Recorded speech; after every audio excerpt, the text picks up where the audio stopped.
Bandeko balandi nyonso balandaka masolo na biso en direct ya Congo Alenga TV.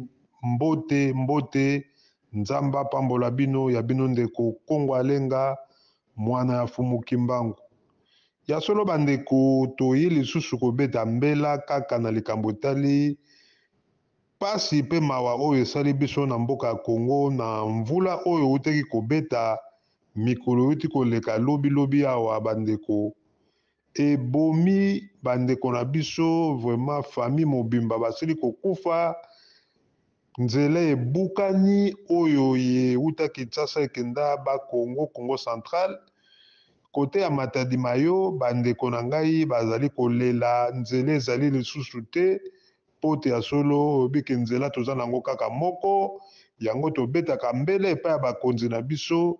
Il faut kosala autoroute, nayebi te mbongo ebele bato bazali koyiba autoroute mpo basala yango. Mboka lokola Congo ezangi mosolo te ya kosala autoroute mpo nzela ezala malamu mpe peto kitoko.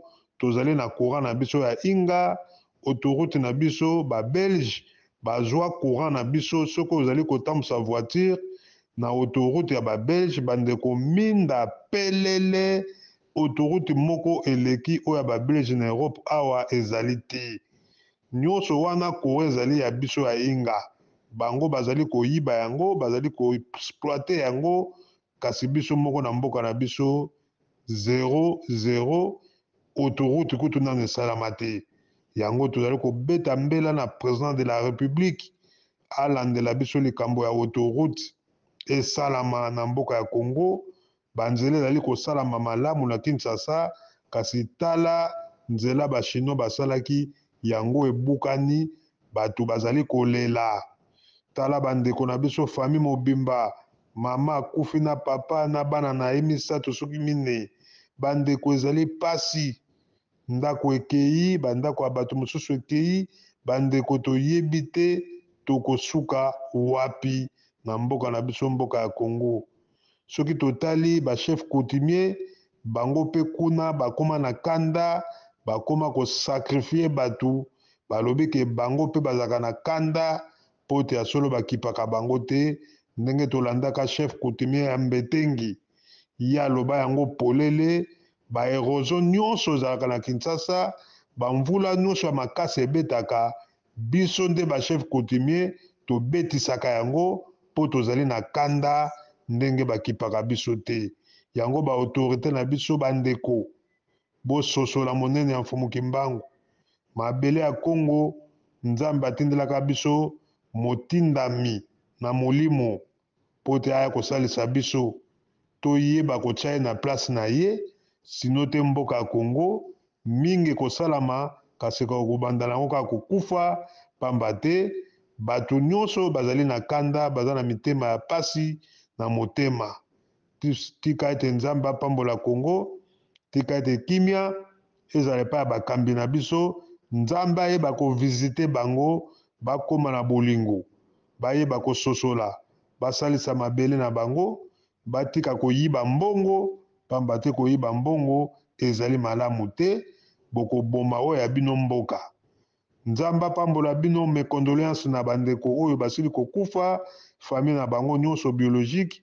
Nzambe ayeba kopambola bango, nzambe ayamba milimo ya bandeko na biso pote ya solo baza ba innocent, bayengo bayaki bavandaki na mabele na bango ya bakoko na bango, kasi ya solo tala ndenge bakufi lokola bon taba, ezali pasi pe mawa. Kimia nzambe ezala kati na bino, tozala na bolingo biso bana ya Congo. 2022 sila na kimia, toboyi basacrifice moko inutile, yango tozali kosenga président a organisé des national mpona bandeko na biso oyo basili kokufa, pamba te ezali accident ya mboka. Lokola mvula ebetaki, toza na likambo kosala te, nzambe ayeba koyamba kaka milimo na bango. Totiki nyonso na maboko na ye tata nzambe, ye nde nzambe na biso azala na contrôle ya République démocratique du Congo. Mboka na biso ezonga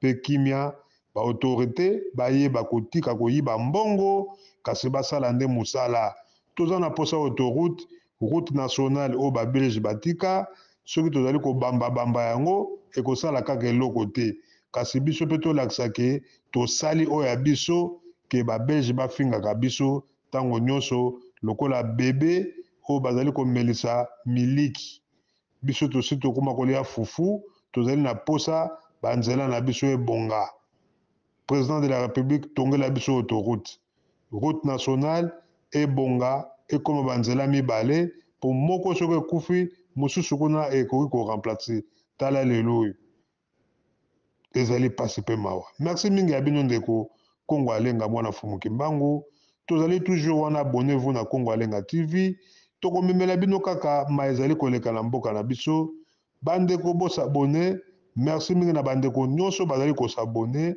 nzambe pe apambola baabone na nga nyonso kimia ezala kati na bafamille na bango kimia mpe ezala na bango moko merci mingi 2022 tokota yango na kimia molimo santo ebatela bino na kombo na tata nzambe ya mpungutulendo nzakomba pe na kombo na nkolo yesu na kombo na fumuki mbangu nzambe azala na biso 2022-2023 tokota yango na kimia biso bana Congo ya diaspora pe la République démocratique du Congo bafamille nyonso totika na Congo na oyo tozali awa merci mingi matondo botikala na kimia ingeta ingeta ingeta.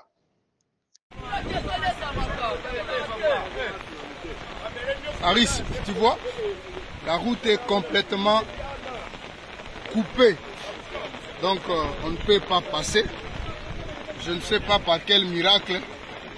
Donc la route est cassée en deux, divisée en deux. Les Chinois ont fait un bon boulot. Voilà un peu ce qui s'est passé. Voilà comment les gens se précipitent, mais il n'y a pas moyen de passer. Merci. Awa toza na Kanluka na quartier Mabaya. Famille moko bakufi na sambula kuwande kangaki bango papa mama na bana misatu ya mibali. Ndenge bazawa ba ndenge bozomona na image bakonza mboka. La situation boye vraiment bozomona ngote ba makambo ya boye. Ezolobela bino eloko te bozoyaka population ezopesa bino espace bozobonga na vie bozozwa bafoi mais basituation oyo bozomona ngo te tala bandeko mibali na basi nde baolela vraiment makambo ya boye bomona te. Là nous sommes sur la chaussée Matadi, hein, juste après Maman Mobutu. La route est coupée en deux comme vous pouvez le voir. Donc nous qui sommes vers le quartier en vague, on ne sait pas traverser. Donc nous sommes maintenant au Rwanda. Il faut un visa, donc il n'y a pas de route. La route a fait des dégâts. Ça, c'est la route Matadi. Juste après le camp PM. Donc quand vous dépassez Maman Mobutu, le camp des militaires PM, vous montez vers l'orphelinat. Donc il n'y a pas de route. On ne sait pas descendre.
Oye, bino lofundure oleko tongipe bolobiye oyebiye te mawa okakima amonela pasi okakima amonela pasi okakima amonela pasi okakima amonela pasi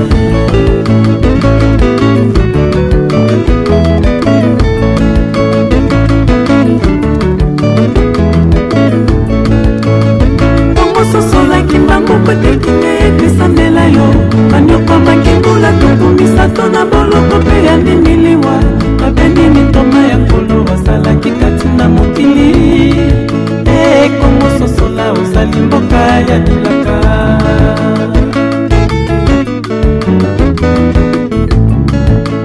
mokonzi ya likolo ekitaka tina mokili ya kongo bametaka nzambe mwana molimo santu bajali kati na bino kasi kongo ozali koyeba te kofika kocola kongo sosola osali mboka ya bilaka kongo kongo kongo sosolaki mbangu kongo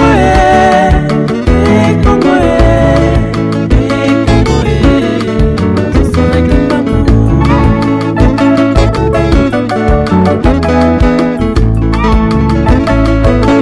mbangu amonela pasi okakimangu amonela pasi okakimangu amonela pasi